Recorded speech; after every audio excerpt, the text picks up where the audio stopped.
So, yon, real talk mga par, no? So, kung susumahin natin yung napagkwentuhan natin, isa lang yung pinakabuod doon mga par, no? Talagang bago ka pumunta rito, kailangan may pera ka.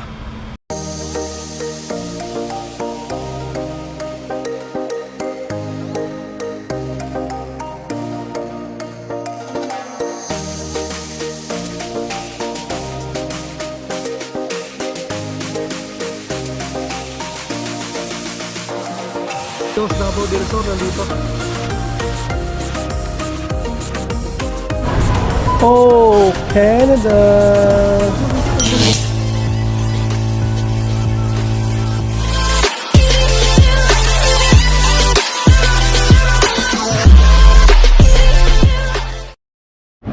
Good morning mga par. Wednesday. Pasok ulit tayo mga par. Bili muna tayong kape. Kape muna tayo. Sarado pa kasi itong McDonald's eh. Dito tayo sa Tim Horton mga par. Bili tayo.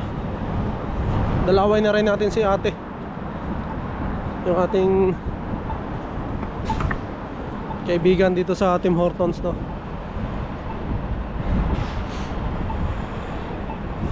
Sana pa rin ang panahon mga par. Di malamig. Uy, boss, ano yan, aga pa naman. Maaga pa mga par, walang problema.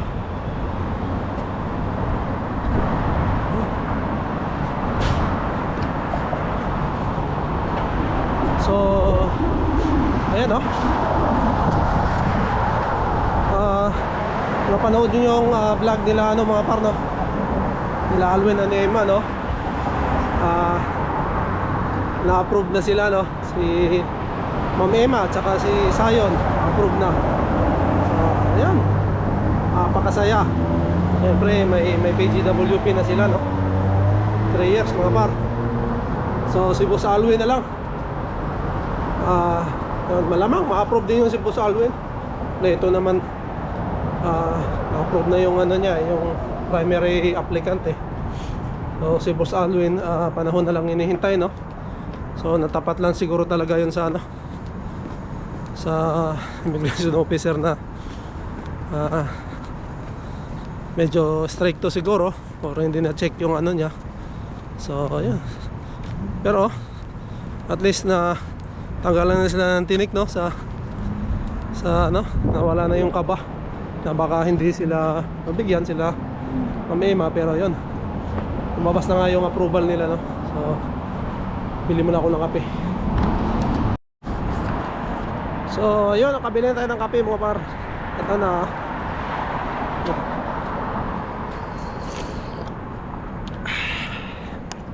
Sarap. Yeah. Tapos tago ulit natin itong baso mga par. Alam na, para hindi tayo laging bili ng kape, no?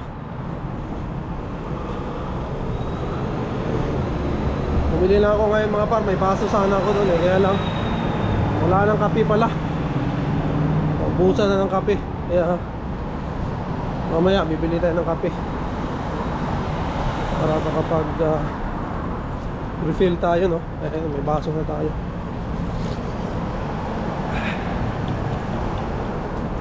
Sarap nila. Yan, marami ng baso.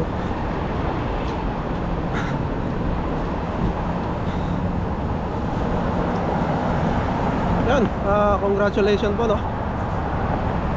Ma'am Emma and Sayon.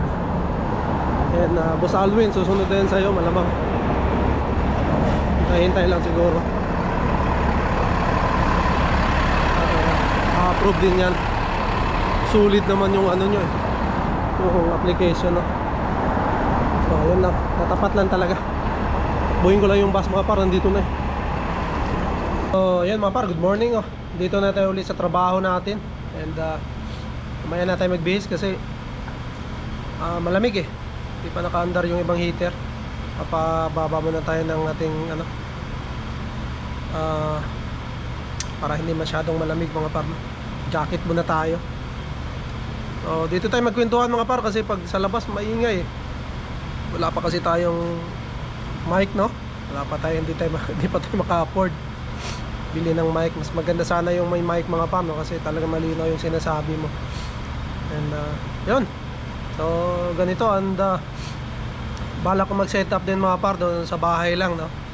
Doon ka lang doon tayo magkikwentuhan, doon tayo mga balita dito sa Canada, and pagpalitan tayo ng mga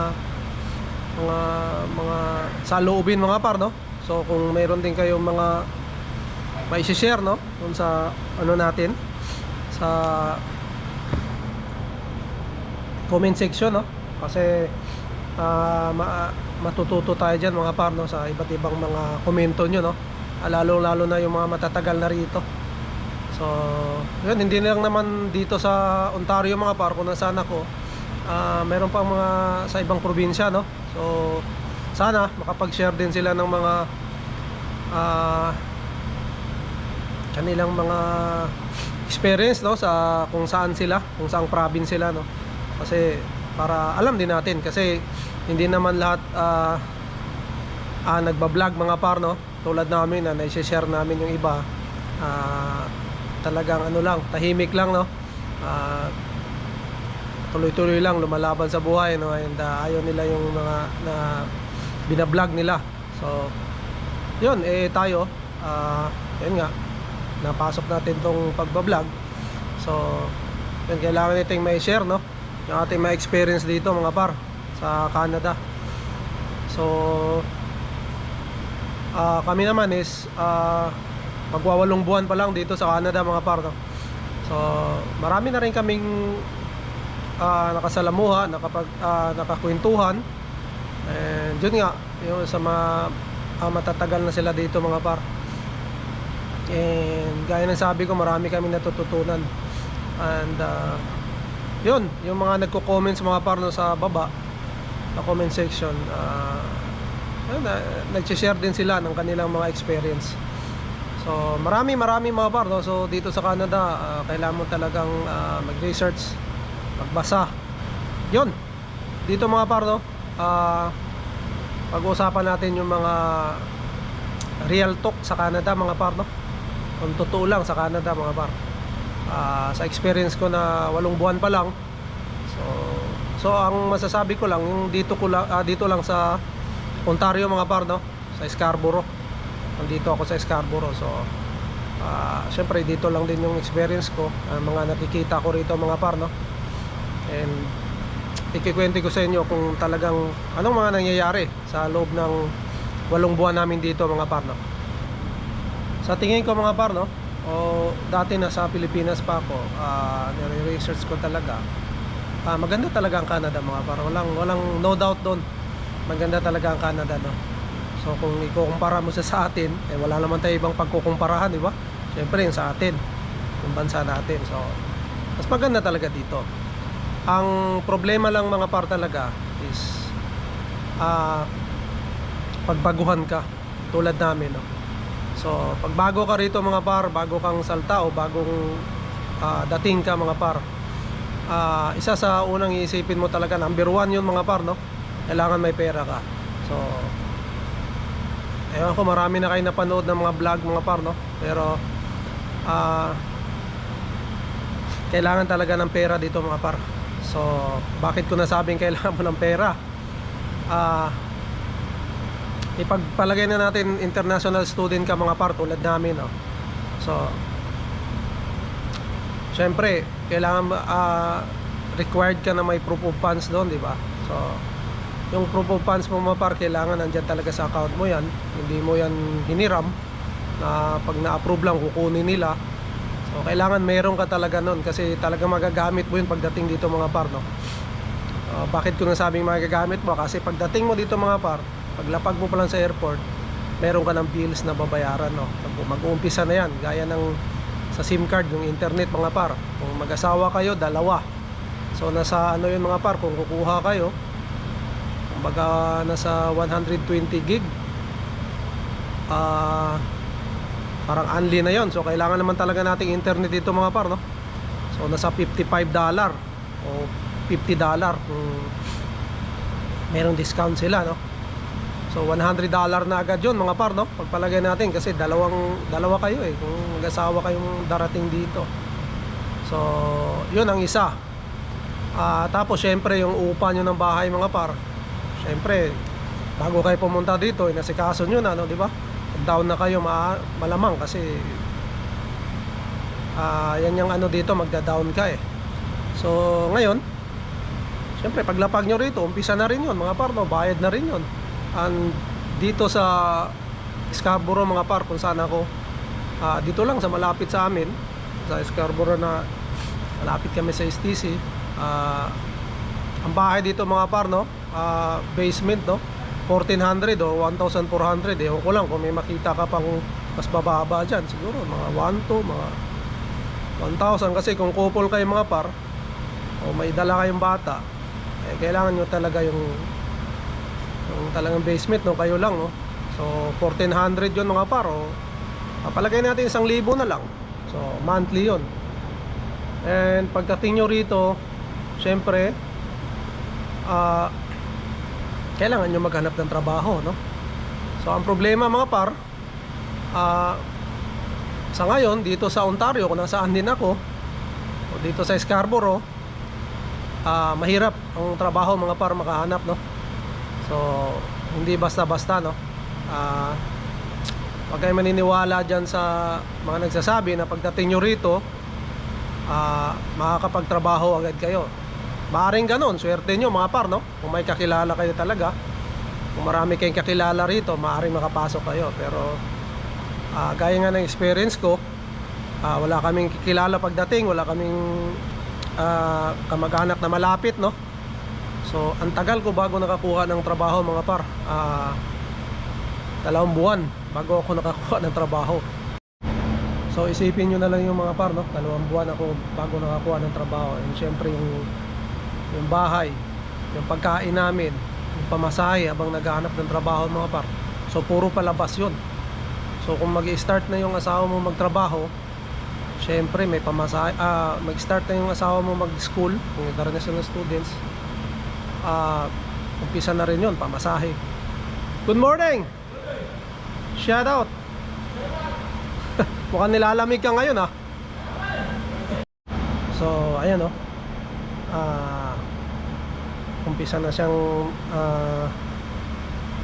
gumastos din mga par, no. So pamasahe, and sa school mga par, mayroong mga libro, misis, mayroong mga libro na binibili.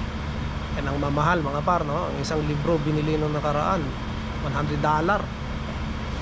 So hindi lang isang libro mga par, marami yun. 4 yata yung binili niya. Sa isang SIM lang yan mga par, no, gagamitin. So yun, gastos uli yun mga par. And syempre ang isa pang problema dyan mga par, kung may anak kayo na dala, so 2 lang kayo, pagpalagay natin mga par, no, katulad namin ng sitwasyon, no, wala rin magbabantay mga par, no. So mag-aaral siya dito. So wala magbabantay mga par, ipapasok nyo ngayon sa daycare. So may daycare doon sa school. Pagkatapos ng school niya may daycare. So malamang sa malamang mga par, hindi mo yan masusundo kasi ikaw kung magtatrabaho ka na or naghahanap ka pala ng trabaho, kung naghahanap ka pala ng trabaho, pwede mo siyang masundo. Pero once na may trabaho ka ng mga par, no, kasi kung pang umaga ka, walang oras ang trabaho, katulad ko, hindi mo siya masusundo mga par, no, kasi ang pasok dito alas 8 hanggang alas 3 yung pasok ng bata. So tulad namin, ang asawa ko, ang pinaka matagal na schedule na sa school is alas 4:20 yun mga par, no, nakaraang sem. So ako naman alas 4, tapos babiyahe pa ako pa uwi. So wala na, hindi na namin naabutan talaga mga par. So ang ginawa namin, yun, daycare nga. Yun naman ang lahat ng laging inano dito mga par, no? ginagawa. So yung sabi nila, pwede kang maghanap ng mga babysitter, no? Meron dito. Pero mas safe kasi doon mga par, no, sa daycare, no? Kasi pagkatapos ng school ng anak mo, nandoon lang yung daycare. So pipila na siya doon, papasok na siya. So mas safe yun. Kasi yung babysitter kasi mga par, hindi naman talaga natin kilala. And, di ba? Nakakatakot din ipagkatiwala yung anak natin, no? Kasi parang susunduin niya yun, eh. And mag-stay muna sa kanila habang wala ka pa, tapos doon mo na lang susunduin. So medyo risky rin mga par, no? Sinubukan namin yan. And mas mura nga siya. Kaya lang naging problema nga namin, pag may lakad din yung babysitter, kasi kababayan din natin mga par, hindi niya masusundo yung anak ko. So paano na? Pares kaming hindi makasundo. Buong linggo yun mga par, no? Kasi yung schedule nga namin. So ang ginawa namin, pinasok na lang talaga namin sa daycare doon sa school. So mas mahal siya, pero mas safe. And kampante ka talaga mga par. And hindi nila ibibigay yung bata pagka hindi ka nakarehistro sa kanila o hindi ka nila kilala. Gaya ng sinundo ko siya noong una, hindi niya ako kilala mga par, no, yung in charge doon. So tinawagan pa talaga yung asawa ko kung kino-confirm kung yun, ako ba talaga yung tatay, husband ba ako talaga.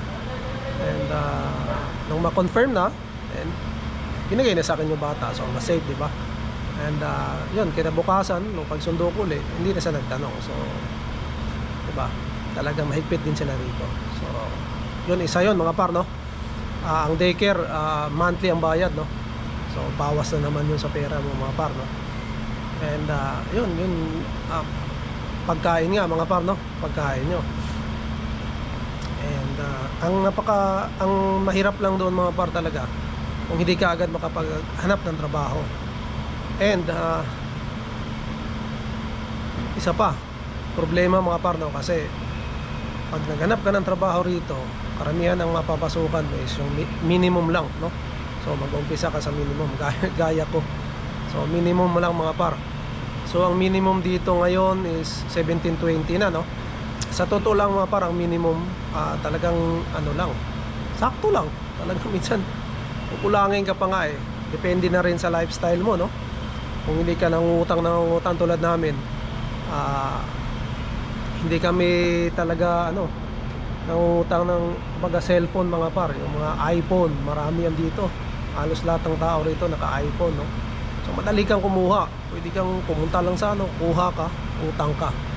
So kami, hindi namin ginagawa yun mga par, kasi alam namin malulubog kami dyan. Kasi dagdag bayarin din yan mga par, no? Bukod sa nagbabayad ka ng yung sa internet mo, sa SIM card, plus yung cellphone na plan mo. So malaki na yun mga par, no? And yun, yung ibang mga company mga par na mapapasukan mo, pag winter, nagle-lay off sila, no? Kasi mahina. So karamihan ng mga company, no, ganun. So pag bago ka doon, ikaw yung mali-lay off mga par. So yun, paano na, di ba? Mga cash job mga par, marami rin dito. Mayroong mga cash job, pwede ka makapasok. Kaya lang syempre, di ba, alam nyo na yun, no? Cash job is bawal yan dito mga par, no? Bawal kang magtrabaho ng cash job, no? Totoo lang, no? Pero hindi natin maiwasan. Syempre, pag walang-wala ka na nga, kapit na lang talaga sa, kumbaga, kapit sa patali mga par, no? Yung term na salita na may dyan. So marami, hindi ko alam, marami siguro gumagawa talaga mga par. Kaya napaka-importante na may dala kayong pera mga par, no? Kasi talagang hindi kayo ma-stress dito. Meron kayong panggastos. And isa pa pala mga par, no? Kasi unang-una, wala ka pang benefits dito pagdating. Yung healthcare nila mga par, no? Kasi bago ka makakuha ng healthcare dito, kailangan mo munang makakita ng trabaho na full time, at least 4 months mga par. So at least 4 months, no, bago ka makapag-apply ng UHIP dito sa Scarborough mga par, no? Dito sa Ontario. So ingat din, kasi yun nga, pagka nagkasakit ka mga par, sariling bayad mo yun eh. Napakamahal mo hospital dito, napakamahal magkasakit dito sa Canada mga par pag wala kang healthcare. So yun, ako nga yun, 2 months nga ako walang trabaho. Tapos kapasok ako after 4 months pa ako mga par, no? Bago kami naka-apply ng UHIP. So yun, ngayon may UHIP na kami mga par. So tuwa kami no nung naka-apply kami ng UHIP dahil nakakuha ako ng full-time na trabaho, no. So yun struggle talaga mga par pagbago. Lahat ng nakakwentuhan ko mga par na bago, talagang ano sila, struggle yun. Mga ano pa yun mga par, no? Mga professional sa Pilipinas, mayroong mga tinapos, mahabang experience, pero yun, pagdating dito mga par, walang pili-pili sa trabaho. Ano yung mayroon, basta legal mga par, no? Pinapasok yan mga karamihan dito mga caregivers mga par, no? Yung mga papantay ka ng matanda, ganun talaga. So ayun lang, talagang ano yung mga par, no? So yun, real talk mga par, no? So kung susumahin natin yung napagkwentuhan natin, isa lang yung pinakabuod doon mga par, no? Talagang bago ka pumunta rito, kailangan may pera ka. So number 1 yun mga par. And yun nga, pinakamadali pa rin makapasok yung international students dito sa Canada mga par. Kasi yung LAMIA ngayon ay napakahigpit na, no? Kung hindi ka talaga skilled, yung mga super skilled, no? Kung bagay, no? Mahirap ka na makapasok ngayon mga par, kasi mahigpit ngayon talaga. So international student pero pa naman yun, may mga binago din sa rules mga par, no? Dapat alamin din nyo yun, and dapat planuhin din talaga kung saan kayong province, no? Kung saan kayo pupuntang probinsya dito sa Canada, and mag-research mga par, no? Kunwari pupunta kayo kung saan province, i-research nyo kung anong mga gagawin. Pero number 1 mga par, kung may kamag-anak ka doon sa pupuntahan ng probinsya, medyo mas magaan, no? Para sa'yo, kasi may mag-guide na sa'yo, eh maaaring tumira ka muna pansamantala sa kanila, diba? Hindi ka na nagbabayad ng bahay. Malaking bagay yun kung hindi ka nagbabayad ng bahay mga par. So mas advantage ka kasi may kakilala na sila. Maaaring pagdating mo, papasok ka nila ng trabaho, no? Kasi dito mga par, referral talaga. Kasi sa online, ako bihira ka lang makano, sa totoo lang. Ako ilang beses na akong nagpasa, ang dami na akong pinasahan mga par, no? Wala man lang ni isang tumawag, no? Pinaayos ko pa yung aking resume, no? So wala, puro ano lang, parang computer lang, online lang na mag-ano sa'yo. So referral talaga. Kung may kakilala ka doon sa papasukan mo, yun, doon ka makakaano mga par. So advantage yun kung mayroon kang mag-anak dito. Napakalaking advantage nun mga par. And i-guide ka nila kasi matagal na yan sila rito, or kabisado na nila yung lugar. So mas maganda, no? So ayun lang mga par, no? Peace muna tayo. So mamaya natin ituloy yung ating kwentuhan. Kung may maisip pa ako, no? Experience ko dito sa Canada mga par. Yun mga par, no? Dito na tayo sa Shepherd Yahoo kasi hinihintay ko yung bus mga par, wala pa eh. Madidelay yata. So hindi naman ako makakapagsundo kay Inday, no? Kasi hindi ako aabot yung traffic. Malamang dyan sa may parang expressway mga par, no? Traffic yan. So yun, kailangan bago mag 6 kasi nandun ako sa school ni Inday, no? So siguro si Mrs. na lang magsusundo. So yun mga par, no? Yun, ikwento ko yung mga experience natin dito, no, sa Canada. Sa 8 buwan na nandito tayo mga par. So ayun, baka may mga experience kayo mga par, no? Yung mga nandito sa Canada. So yung mga nanonood, sana baka may experience kayo na mga pwedeng i-share, no? Mga struggle sa Canada or mga tips, no? So yun lang mga par.